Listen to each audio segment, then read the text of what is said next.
Ready? We're on. Welcome to the Javier Mendez podcast. We're back with Javier. Congratulations on a great win for Umar.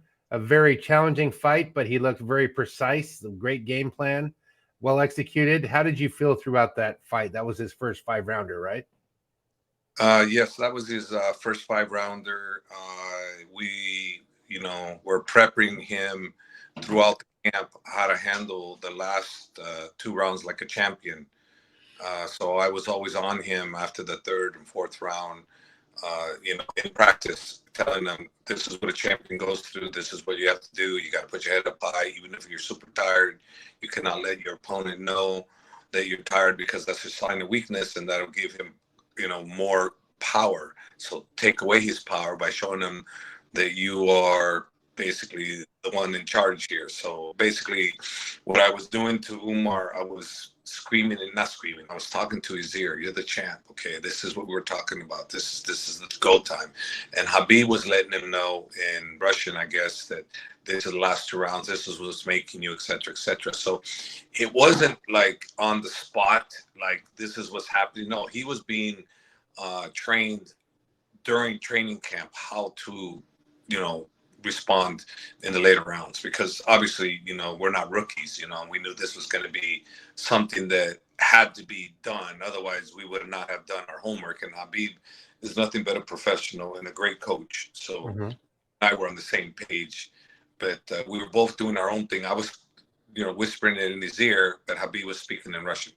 So we were saying the same thing, but it was one in Russian, the other one was in the ear. I saw you in the corner. They're doing the corner cam, and they're going, "Hey, you're going, hey, head up, be the champ. Get that champ. Live, Yes. be, project. Yes. Manifest." Yes. And I could tell that was the message you were giving them, because they had you talking a little bit. But that was part of the whole thing throughout the whole camp that I was doing with him, and because going 5 rounds for the first time and fighting someone as dangerous as Cory, and as well-rounded as he was. This was his stiffest challenge, per se. Wasn't his most dangerous opponent, but he was his most well-rounded opponent, The most dangerous opponent for me was the guy last time, because the guy had the power to knock you out, and that was the issue with him. If that other guy had been more seasoned, it would have been our most dangerous all the way around, but the other guy just more dangerous with the power. So nothing to lose, knockout machine. Yeah, right. So, but Cory is the guy that we were preparing for the later rounds with, because he normally gets stronger as the round goes on and he figures you out. But he couldn't figure Umar out. It was a matter of fact, because of the way Khabib and I were instructing him on what to do, it was the opposite. Cory ended up getting more tired than Umar was. And I was speaking to him. I said, look, he's more tired than you. Show him who's the champ here. So you go out there and you continue putting the pressure on him. And I told him, see, the first round, Umar moved around a little too much. And I gave Umar that round, but I could see where some judges might not have gave it to him. I gave him all 5 rounds, me personally. Now, my bias, of course I'm biased. If somebody ruled against you, you would be like, I could see how you saw it. Yeah. That because he was the aggressor, but on the connect rate, we connected, we took him down. Umar took him down. So I felt that we won that first round, but I'm not going to debate people were wrong if they did not think we won that round. So in other words, worst case I thought was 4-1. Best case, which was what I always favor, my guy's best case, 5-0. So and that's what happened. But Cory, he never gave up, but he did fade. He started to fade because Umar basically had the speed on him. And I told Umar right away, I said, look, listen, you don't need to move around as much. He's not as fast as you. You can stay in the pocket a little bit more with him. So he did. One thing Umar does is extremely well is he's very coachable. He listens to me really well. He listens to Khabib extremely well. So both of us would say something, and if he can hear us, he would do it. So that's one of the good things about Umar. I got to say, like, I was watching you guys, and then I saw Khabib say, trust your hands, believe in your hands, because, he's got the one knockout with Raoni, that Marcelo's the other guy he knocked out, and he didn't have a whole bunch of knockouts coming up to this. But, I've been in the ring filming behind you when you ran me over, which was hilarious. I'm filming, you're like chasing me because I'm behind you. Well, he's doing it. And I saw the power in there. I'm like, dude's got power, man. Like this No, guy could knock people out, you know? he does, but unfortunately, we didn't have much time to work on his power. And to be honest with you, I didn't want to focus too much on the punching because I didn't want Umar to be in the punching range with Cory too much, because Cory was very smooth with his striking. And if I'm not mistaken, I think this is the first time he got shut out in the striking department.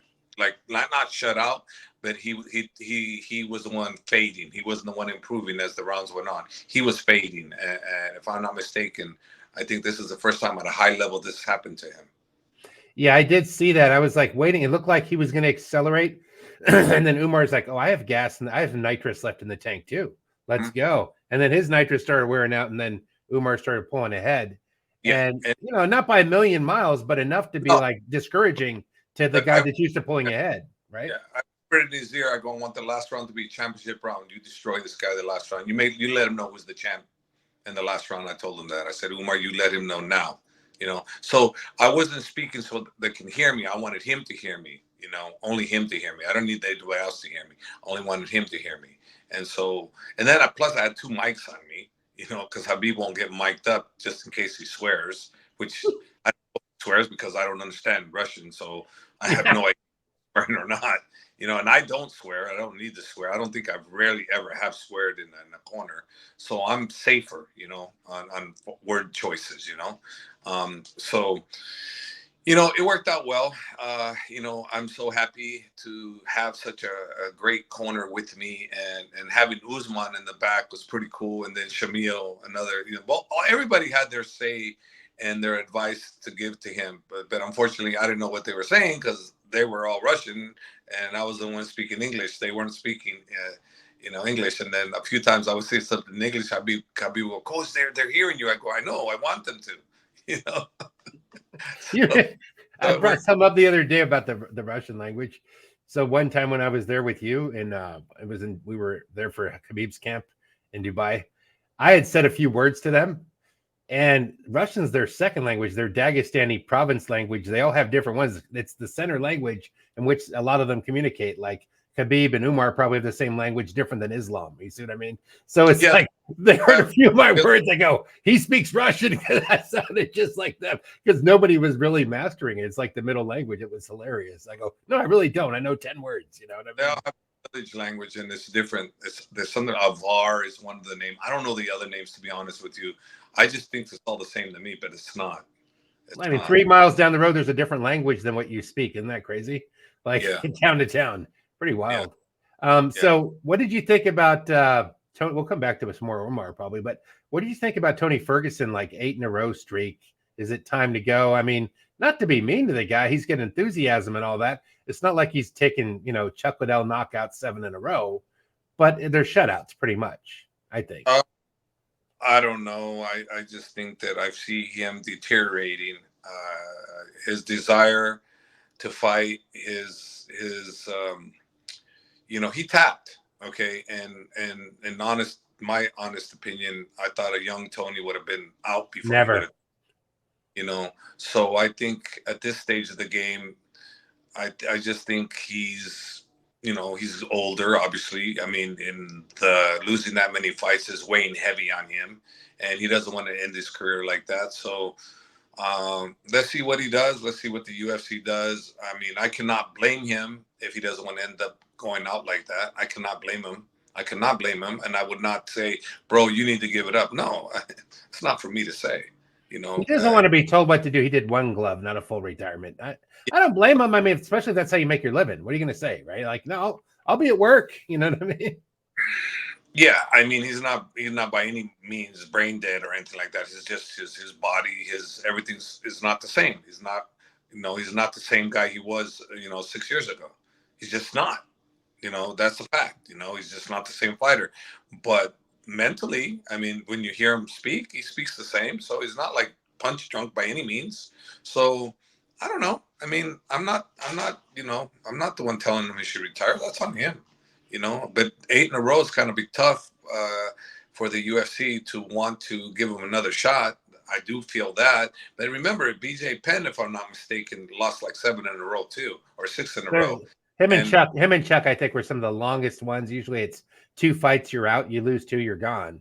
That's usually right. But that just shows your star power. Okay, it's all about money making, right?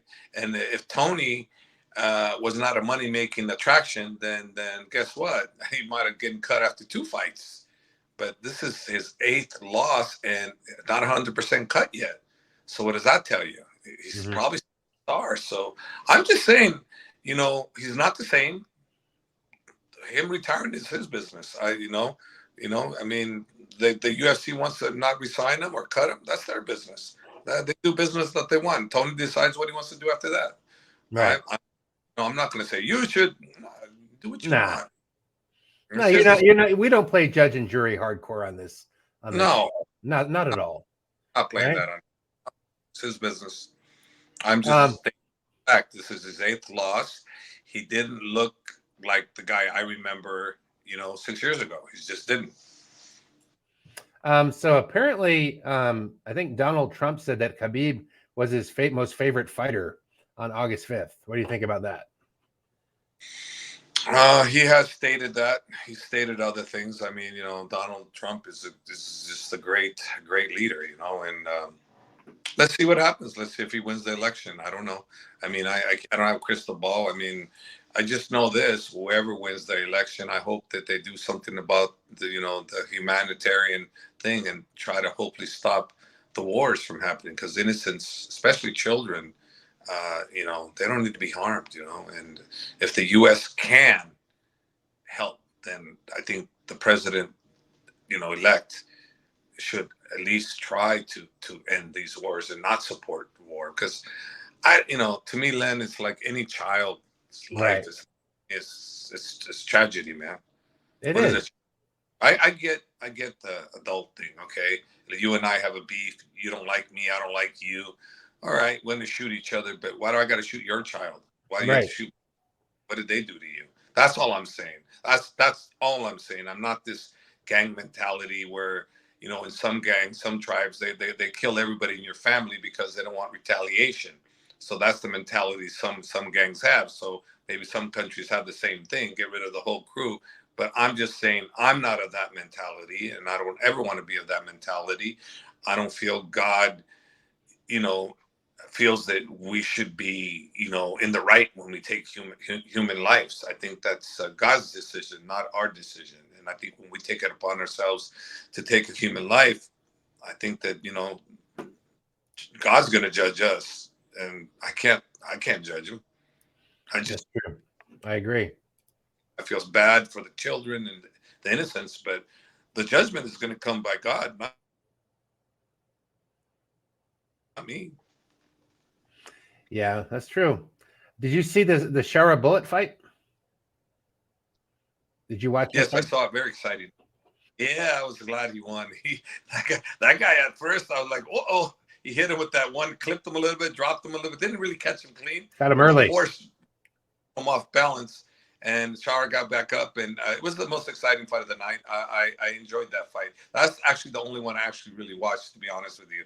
I didn't get to watch the the girl fight before that, which was, I wanted to see Mackenzie Dern fight, and I thought she would win, but I wasn't sure because that Lupe Godinez is super tough. Yeah. So I get a really close fight, but I didn't really get to view it. I just saw clips here and there, and I saw that Mackenzie won. Was it I was in there, okay, but I was focused on Umar, so I really. I didn't really get to focus on that until actually, Sharda was there, because Umar was done with the workout. Now he was getting ready for his time. So there I had more time to watch the actual fights. Before that, no, I didn't. He did mention in an article that he would love to be trained by you, by the way. I don't know if you know that. No, I know that. I know he's a good guy and everything, and he's got great coaching. And to me, he doesn't need me. He's got good people with him around, So I think it's just a compliment. I don't think it's an actual nice compliment. That's a good one. Yeah, it's a nice compliment. He's a good guy. He has good taste in coaches. He knows quality. So that was Well, interesting. Now let's go back to that for a second. You had it was serious coach versus serious coach in this Umar fight because Cory hired another high level coach to be in his corner as well, right? I don't know if he hired him or he's been with him for 4 months, Trevor Whitman he's had success with fighters, and and we've had success and we haven't had success. So, right. He has had Camaro, Justin Gagey, Rose, Namajunas, and then he had Cory, and then who else did he have? I think he had one more other champion, didn't he? Did he work with Justin Gaethje, or is that somebody else? No, I said Justin Gaethje. Okay, you did. Now I can't think of who the other person might be, but they're out there. And he's had a few other people. He's a great coach, So, but I you're not about that. You're not worried about who's. You're not who's who. Coaching. I'm just looking at this. It's like the fighter I'm worried about, not what the coaches tells him to do. Is what the fighter is able to do. Because you can tell a fighter anything you want, but if he's not capable, it doesn't matter what you tell him. So you have to work on the capabilities of what your fighter can actually do. Right. And so the one things I was focused on with Umar was the distance, and after the first round, that was the closest round I felt. I told him, don't move around as much because you're faster than him. Just keep your distance. On the inside, when you get inside, look for the takedowns, look for the single leg or the double, whatever you can get. But mostly, Umar is great at single leg. But Cory was extremely elusive because he's got a great coach in Ryan Hall, who's great at blocks and knee bars and the whole bit. So he was tricky. He was not necessarily an easy person to keep on the ground. He was very tricky. But Umar, for his part, was even more trickier because Cory never got anything going on the ground ever. He got up, but he didn't have any momentum as far as any offense on the ground. Did not. And that's because Umar is. He had some of the best resistance to Dagestan wrestling I've seen in any fighter up until now. You know what I mean? Like usually guys like, oh, they're on him. You're done. The tarantula has you. You're going to sleep. Well, no, but think about it. Dustin did too. Dustin did right. Did really well with Poirier. And so he was getting up. So but not as successful as Cory. Cory was been so far the most successful. Back to the feet. Top level grapplers. Yeah, he's been the most successful so far. But it still worked. It didn't work in his advantage either way.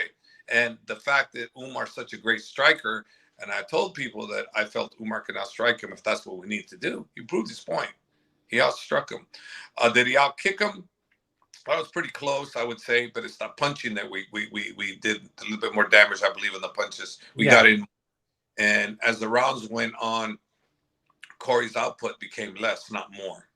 And it became less because normally he's the higher output guy in the later rounds, but he actually became the lower guy. And it's because Umar got more confident.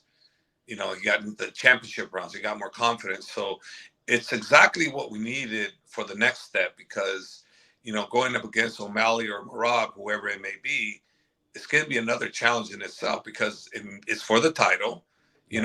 Whether they're tougher than Cory or not, I don't know. But the challenge of going for the title is tougher.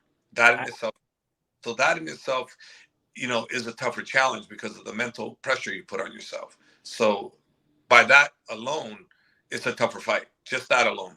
Not meaning that O'Malley's not better than Cory or Merab's not better than Cory. I'm not saying that. What I'm saying is that fighting in the championship world title, this is the mega for them, right? It's a tough challenge in itself. I was putting myself in the shoes mentally of like what Umar must be felt because some of the commentators said that like you got champion in the corner, and coach champion in the corner. Like you got 3 champions in the corner. You're there, Usman's there, Khabib's there. I'm like, damn, that's a lot of pressure. Or is it? And then just like, okay, just stick to the game plan. Don't worry about the pressure. If you're that fighter, just like, well, what would this be like? I kind of like imagine. And that was just some commentator made that, about like the pressure he must have. In the beginning, he started out a little tentative, and then he just started taking off. And it's just the confidence building throughout the rounds, as I saw. The fact that I told him to move around, okay, That was due to the fact. If you guys watch the fight, right. I told him, don't move around as much. You don't need to. Then that changed, and he got more confident because he didn't have to move around as much. I told him to move around at the beginning. Then I told him don't. And, you know, it's like you said, 3 champions. Yeah, Umar had 3 champions, me, Khabib, and Usman. You know, and Shamil ain't no joke either, you know, Yeah. as a fighter. So he had four great coaches that were there with him. And on their end, I mean, Ryan Hall is no joke as a jiu-jitsu guy. That guy's a beast of He's a a coach. beast. Yeah. Jiu-jitsu. Then, you know, and Trevor Whitman is a beast himself. I didn't know the other guy, so those are the only 2 I knew. I didn't know the other 2. But still, it was stacked. It was a stacked fight. From the fighters had a lot behind them, and then boom, it was. Then they had each other in front of each other. So that was a lot going on there, man. But the narrative was Khabib versus Trevor. You know, they pick whatever they want to pick, and they'll put the narrative in there, and that's what they go on. And that's the way the fight game is. I mean, like sometimes I'm the narrative, and I get more credit than I deserve because I didn't as much as they're saying. And so when they interview, I go, well, I didn't like for instance, when Islam knocked out Volkanovski, right? Everybody's going, Coach, that was a great game plan. I go, that wasn't my game plan. That was Magomed. Magomed is the one. He was training him on the pads and 1 and 2 and kicked him in the head and 1 and 2. That was planned. So that had nothing to do with me. We have a great camp. We have great coaches. That was Magomed. So I wasn't about to go, no, that was Magomed. And, you know, it's the same thing with Khabib. You know, he's the same way. You know, him and I were on the same path. It's just he was speaking Russian. I was speaking in his ear. So him and I were exactly the same because we were in the camp training them on what to do. I was like, getting your head up high after every round. Don't look like you're tired every round because Umar is super, super mentally tough. He's so dedicated and so disciplined, and he listens to everything we say. So that was a given. Okay, that was a given. So that was a given. But the narrative was Khabib and him and Trevor and Khabib type thing. So that was the narrative that they went with. But the actuality was that, you know, he was being worked on by me too, you know, and the other coaches, you know, which Shamil was helping them, you know, and behind the scenes that nobody talks about. But that's the way that goes. There's the narrative, there's the actual, you know, and then there's some non-actual.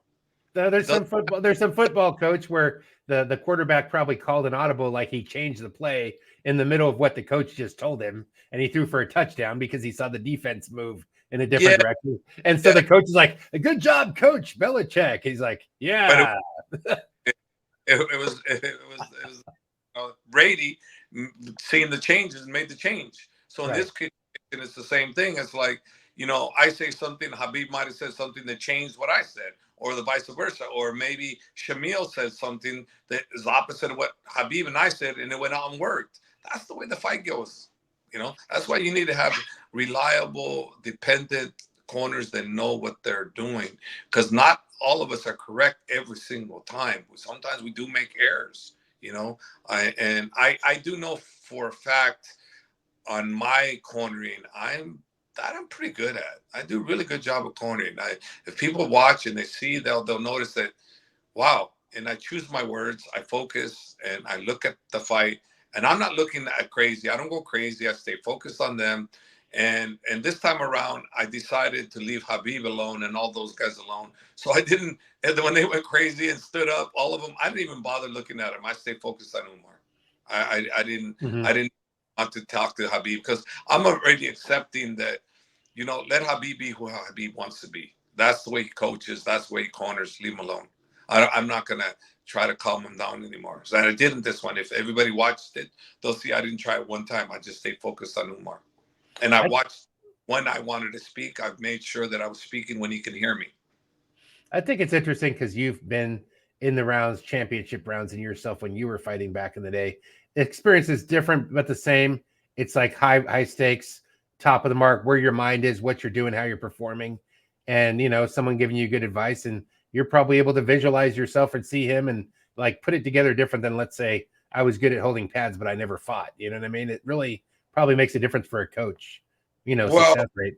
We're all different. Like me, I was the absolute worst on listening to a corner. Yeah, you So told me I that. never my corner. Never. I listen to people in the audience for whatever. Sorry, that's funny. I never listened to them. They say, do this, do that. I didn't listen to them. And I was the worst at that. I really was. Mm-hmm. And you can say, well, Javier's not coachable. Well, I don't know if that was true, because when you're teaching me the technique and you're telling me to work harder, I would do exactly what you want me to do to a T. But when I fought, I would kind of do the opposite. You know, I would figure out my way of winning. That's why I came up with the idea that I'm going to ask you to do something, and if you don't do what I'm asking you, then do it your way. And if your way works better than my way, then do it your way. But if your way's not working, and you're not listening to me, then maybe you consider trying what I'm asking you to do. But again, at the end of the day, if plan B, plan A, plan B doesn't work, then you go plan C, and that's throw the kitchen to the sink, and you just fight like hell to win that fight no matter what. So there, you always have to have plans. You can't go with one thing track in mind. That's why, think about what I'm just saying here. That's why I never go, okay, we're going to finish this guy in the first round. No, I'm 5 rounds. I'm involved because I don't know how it's going to go. I don't know. I just know that we need to make adjustments as time goes on, and that's what we do. It's really interesting knowing you personally and doing podcasts with you and having been there and watching, the evolution, watching him come up for that fight. I feel it differently watching as a fan, as like knowing some a little bit more really changes the difference how you feel about them in the ring and how you're watching the round, and your intensity micro focuses on that fight compared to when you're watching all the other fights. It's just a broad, oh yeah, And I'll turn this way, and all of a sudden I missed something. What happened? Oh, no, exactly. and I'm no expert when I'm watching someone on TV. I don't know. I am no expert. You can say, Javier knows what he's doing. Look, he said this. Yeah, right. Yes, like most of you guys, and maybe I get it right because I watch it so much, but it's not the same if I train the individual. There's different. That's when it gets different. That's when the story changes. That's when I can tell you what's going to happen more than likely with my guy, because I know my guys. But outside of that, think about it. If in fact we were so god darn good like that, man, they would have banned coaches from betting long time ago. Now it's banned because of what happened with the James Krause situation. But before that, as a coach, I think you're allowed to bet. Although I've never bet one time ever, never considered. Oh my gosh, how rich you would be had you done so. Habib, here we go again, another new house. How poor I might have been, because maybe I put all my money on something that was a for sure thing, and then I get my butt handed to me. Like if I was a betting alcoholic and this and that, I would have put money on Belal not to win, because I didn't feel as confident based on everything I heard, and not seen. So, nobody told Belal that, and look what he did. He went out and did something that was unbelievable. Then now it's the greatest victory for a country that needs a victory, and I'm so happy, and I told Belal, I go, man, I'm so happy I was wrong, I totally picked that one wrong, and I'm so happy that you did what you did. Your belief in yourself was stronger than anybody's belief, because I just went on what other people said regarding the first fight, and they all said that Leon was in control pretty much till the eye pokes, but I didn't see the fight. I did not see the fight. I had not seen the fight. So I was assuming that based on that and based on Kamaru really couldn't take Leon down, but then I asked, and they said no. That Kamaru's second fight, he didn't really try to take Leon down. So see, I was confused. So, but I was still thinking that Leon's such a stud, that was that the best Leon? I don't know. Maybe it was, but it's just maybe that nothing was going to stop, Belal from doing what he did. And a lot of people are giving the credit to Khabib and him training with AK because Dana said that, but that's not true. Could be something as simple as Khabib said, pressure fighting like Khabib. I saw that. No, the credit goes to exactly to his corner. They're the ones that got him. They've been with him all this time. Lou's been with him for a long time, and his head coach has been with him. Mike Valley's been with him. So these guys, they did the job. Yeah, Khabib helped, and yeah, I'm sure Khabib called him, but you can't give the whole credit to someone that was just on the phone with you. No way. Right. No way. Work that way. I get it. I get it. I called Tony Robbins and we won again. No, I get Yeah. what you're saying. Yeah. So you're back tomorrow, or you're heading back to California? I head back on the 7th. I just left. I'm back to the East Coast right now. I'll be back, but I'll be I back could- eventually. From your studio background, you didn't have that little nice thing we had last time. So Oh, that studio is so nice. I have to get. Probably won't be back there. It's getting finished up. Probably won't be back there for a long till about 2 months from now. Then I'll be there for several months. It's just setting it up. But yeah, I want to be able to do stuff from there and get other guests on here and make the podcast better. Make it in like because Javier's really coaching me behind the scenes, everybody, to make the podcast better. Just so you know, and we're gonna get there eventually. Who's fighting next? By the way, sorry, I didn't mean to cut you off. Usman's fighting on September 7th. I have 3 other fighters fighting in the PFL tournament. Enrique Barzola. I have Murad, and then I have, I believe, Shada, and I have Imma Shafi fighting with Usman September 7th. So Imma Shafi and Usman on September 7th. I have I don't know exactly when the PFL was, but I think it's August 20 something. It's Murad, and it's Barzola, and I think Shada. I think it's Shada. I believe it's Shada. So I have all those 3 guys fighting. And Are you gonna have a camp in California for some of this, or? Oh, they're already there. They're already there. Okay, so they're at AKA. So you got Usman out there. Instagram, Usman's Instagram. They show them outside the gym already. They're there already. I'm not there. Khabib won't be there till probably maybe same time as I am, or Saturday. It's not like, and then and everything they got to do with jet lag. So next week they'll be raring to go, really. So maybe you'll get another video of him sleeping in the cage from the jet lag, like he usually does the first day. But maybe you'll be sleeping this time. He'll get you back because you're the one that's coming behind him. So that's possible. But possible.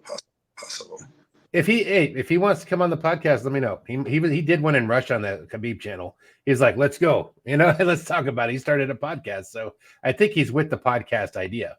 He might be down. Usman. I don't know. Anyways, Hav, it's been a great podcast. Glad that you had a tremendous victory. Thanks for coming on. Everybody like and subscribe. Hit Hav up at AKA JAV on Instagram. And thanks for tuning in.